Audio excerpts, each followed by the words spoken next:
Cerita Dian Sastro awal mualaf dikepung makhluk gaib saat baru mualaf. Gua rasanya kayak mau mati. Aku hanya hafal Al-Fatihah itu yang dibaca.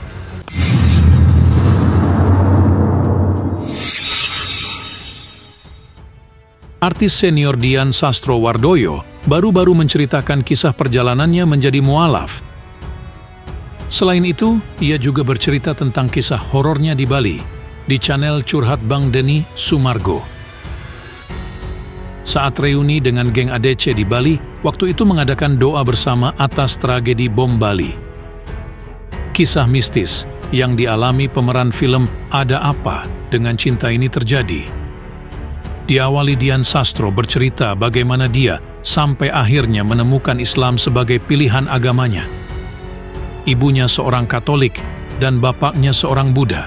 Tetapi Dian sejak kecil dididik sebagai Kristen. Dia ibadah di gereja dan juga belajar soal agama Buddha, agama ayahnya. Hingga di sebuah titik dia belum menemukan jawaban yang pas soal Tuhan.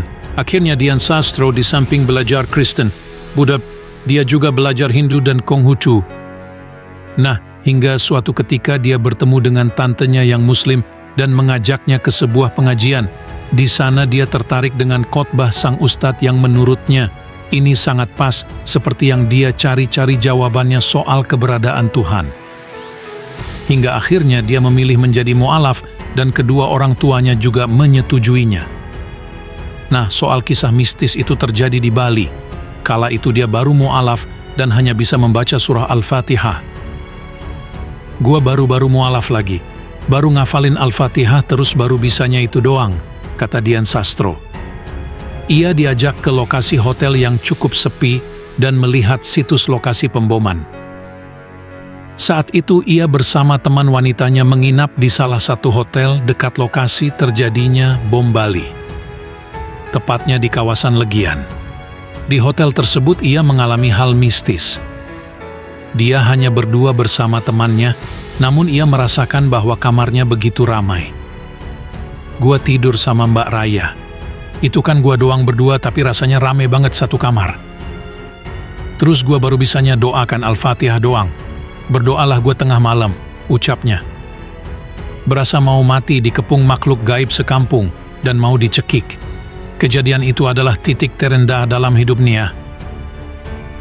Bahkan ia merasakan seperti mau mati. Beruntung ia tidak bisa melihat sosok makhluk gaib tersebut. Ini titik terendah dalam hidup lo. Gua rasanya kayak mau mati. Gua nanggak bisa lihat untungnya, ujarnya.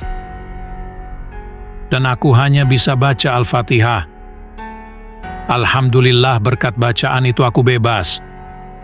Dian Sastro saat ini belajar terus soal Islam dan ingin lebih mendalam lagi.